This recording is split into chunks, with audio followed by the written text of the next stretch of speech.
മിശിഹായിക്ക് സ്തുതിയായിരിക്കട്ടെ. ഈ ശംശയാൽ സ്നേഹിക്കപ്പെടുന്നവരെ, സഹനത്തിൻ്റെ പാതയിലൂടെ നാം സഞ്ചരിച്ചുകൊണ്ടിരിക്കുക. സഹനങ്ങളെ അഭിമുഖീകരിക്കണം, സഹനങ്ങളെ അംഗീകരിക്കണം. സഹനത്തിലൂടെ എൻ്റെ ഭാരങ്ങൾ ഈശോയുടെ പക്കലേക്ക് ഏൽപ്പിച്ചുകൊണ്ട് എൻ്റെ ഭാരം ഞാൻ കുറയ്ക്കണം.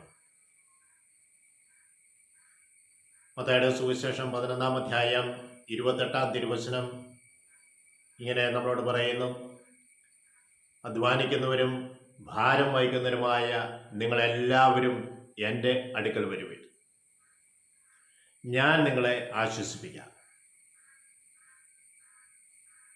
അധ്വാനിക്കുന്നവരും ഭാരം വഹിക്കുന്നവരുമായ നിങ്ങളെല്ലാവരും എൻ്റെ അടുക്കൽ വരുവിൻ, ഞാൻ നിങ്ങളെ ആശ്വസിപ്പിക്കാം. അതെ, നമ്മൾ പറയുന്നവൻ ആശ്വാസം നൽകുവാൻ കഴിവുള്ളവനാണ്, കരുത്തുള്ളവനാണ്. തുടർന്ന് പറയുന്നുണ്ട്: ഞാൻ ശാന്തശീലനും വിനീത ഹൃദയനുമാകിയാൽ നിങ്ങൾ എൻ്റെ നുകം വഹിക്കുകയും നിങ്ങൾ എന്നിൽ നിന്ന് പഠിക്കുകയും ചെയ്യും. അവിടുന്ന് ശാന്തശീലനാണ്, വിനീത ഹൃദയനാണ്. അവൻ്റെ നുകം വഹിക്കുകയും അവനിൽ നിന്ന് പഠിക്കുകയും ചെയ്യും. ഹല്ലേലൂയ.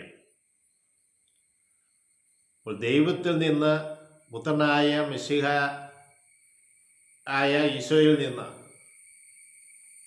നാം പഠിക്കേണ്ടതായിട്ടുണ്ട്. അവൻ എങ്ങനെയാണ് ജീവിച്ചത്, അവൻ എങ്ങനെയാണ് നമുക്ക് മാതൃക കാണിച്ചു തന്നത്, അതാണ് നമ്മുടെ ജീവിതത്തിൽ എപ്പോഴും നിഴലിച്ചു നിൽക്കേണ്ടത്. ഹല്ലേലൂയ. തുടർന്ന് പറയാണ്: എൻ്റെ നുകം വഹിക്കാൻ എളുപ്പമുള്ളതും എൻ്റെ ചുമട് ഭാരം കുറഞ്ഞതുമാണ്. നിങ്ങൾക്ക് ആശ്വാസം ലഭിക്കും. ഈശോയിൽ നിന്ന് പഠിക്കുമ്പോൾ നിങ്ങൾക്ക് ആശ്വാസം ലഭിക്കും. അവൻ്റെ നുകം വഹിക്കുമ്പോഴും നിങ്ങൾക്ക് ആശ്വാസം ലഭിക്കും. Praise the Lord. നമ്മുടെ ഭാരവുമായി നമ്മൾ ചുമന്നോടെ നടന്നിട്ട് പ്രയോജനമില്ല. അത് ഏറ്റെടുക്കുവാൻ കഴിവുള്ള ഒരു വ്യക്തിയുടെ ഇവിടെ കൊടുക്കണം. ഹല്ലേലൂയ. ഒരു ധ്യാനം നടന്നുകൊണ്ടിരിക്കുമ്പോൾ രാവിലത്തെ ക്ലാസ് ഞാൻ ചെയ്തുകൊണ്ടിരിക്കുന്നത് കൊണ്ട് അന്ന് ആത്മാവ് എന്നെ പ്രേരിപ്പിച്ചു ഒരു മെഡിറ്റേഷൻ ഇവർക്ക് വേണ്ടി കൊടുക്കുക. ഞാനതിന് മെഡിറ്റേഷൻ കൊടുത്തുകൊണ്ടിരുന്നപ്പോൾ ഈശോയുടെ സമയത്തേക്ക് ഇവർ ചെല്ലുന്നതായിട്ടാണ് ഒരു മെഡിറ്റേഷൻ ആ സമയത്ത് എൻ്റെ മനസ്സിലേക്ക് വന്നത്. ഈശോയുടെ അടുത്ത് അവരിരുന്നു. ഈശോ അവരോട് സംസാരിക്കണം. 1 മണിക്കൂർ മെഡിറ്റേഷൻ കഴിഞ്ഞ് അവർ പുറത്തു വന്നപ്പോൾ അതിൽ ഒരു ചേട്ടന് കുറച്ച് കാര്യം പറയണമെന്ന് പറഞ്ഞു. ഏകദേശം 60-62 വയസ്സ് പ്രായം തോന്നുന്ന ആ സഹോദരൻ വന്നത് ഇങ്ങനെയാണ് പറഞ്ഞത്: എനിക്ക് വഹിക്കാൻ പറ്റാവുന്നതിലധികമായ ഒരു ഭാണ്ഡക്കെട്ടുമായിട്ടാണ് ഞാൻ മല കയറിയത്.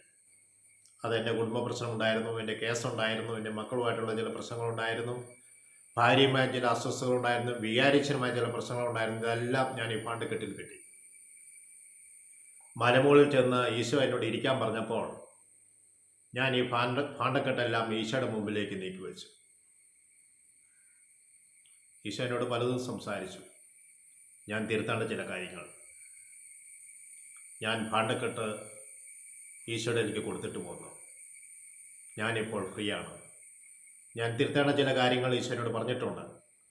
അത് ഞാൻ തിരുത്തും. ഞാൻ ഇനി മുതൽ എല്ലാ ദിവസവും ദേവാലയത്തിൽ പോയി വിശുദ്ധ ബലി അർപ്പിക്കും. പുരോഗതിനുമായി അനുരഞ്ജനപ്പെടും. എൻ്റെ മക്കളുമായി ഞാൻ സമാധാനത്തിൽ വർത്തിക്കും. ഭാര്യയോട് ആവശ്യമില്ലാതെ വഴക്കടിക്കുകയും കുറ്റപ്പെടുത്തുകയും ചെയ്യുമായിരുന്നു. ഞാനിത് നിർത്തും. ഭാര്യയും ധ്യാനത്തിൽ വന്നിട്ടുണ്ട്. പ്രിയ സഹോദരങ്ങളെ, നിന്റെ ഭാരം ഏറ്റെടുക്കുന്ന ഒരു മിശിഹായുണ്ട്. അവൻ നിന്റെ ഭാരം ഏറ്റെടുക്കും. അവൻ നിന്നെ ആശ്വസിപ്പിക്കും. നീ ചുമന്നോട് നടന്നാൽ യാതൊരു പ്രയോജനം ലഭിക്കുകയില്ല. നീ രോഗിയായ മാർഗം മാത്രമേ ചെയ്യുകയുള്ളൂ. പ്രിയ സഹോദരങ്ങളെ, നിന്റെ ഭാരങ്ങൾ, നിന്റെ സഹനങ്ങൾ ഈശോയുടെ പക്കലേക്ക് ഉയർത്തുക. ഈശോയെ, എൻ്റെ ഭാരങ്ങൾ ഏറ്റെടുത്ത് എന്നെ ആശ്വസിപ്പിക്കണം. ഈശോ, എൻ്റെ ഭാരങ്ങളെല്ലാം നിൻ്റെ കരങ്ങളിലേക്ക് ഞാൻ വെച്ചു തരുന്നു. നിൻ്റെ കാൽപാദങ്ങളിലേക്ക് ഞാൻ വെച്ചു തരുന്നു. നീ എന്നെ സ്വീകരിക്കണമേ, എന്നെ ആശ്വസിപ്പിക്കണമേ. അങ്ങേ പിൻചെല്ലോ ഞാൻ തയ്യാറായിരിക്കുന്നു. എൻ്റെ അധ്വാനം ഫലമൊന്നും എനിക്ക് ലഭിക്കുന്നില്ല. ഇതെല്ലാം ഞാൻ കണ്ടുകൊണ്ട് നിന്റെ മുമ്പിൽ തരുന്നു. നാഥ, എന്നെ ഏറ്റെടുക്കണമേ. എന്നെ ശ്രമിച്ചുകൊണ്ടിരിക്കുന്ന എല്ലാ മക്കളും മേലും നിന്റെ ആത്മാവിൻ്റെ അഭിഷേകം ഒന്ന് നിറയട്ടെ. അവരെ ഹൃദയത്തെ വിശദീകരിക്കണമേ. നന്മ ചെയ്ത് നന്മയെ മുറുകെ പിടിച്ച് മുന്നോട്ട് പോകാനും ഈശോയുടെ കൂടെ ആയിരിക്കുവാനും മക്കളെ നീ അനുഗ്രഹിക്കണമെന്ന് പ്രാർത്ഥിക്കുന്നു. പിതാവിനും പുത്രനും പരിശുദ്ധാത്മാവിനും സ്തുതി. ഈശോ മിശിഹായ്ക്ക് സ്തുതിയായിരിക്കട്ടെ.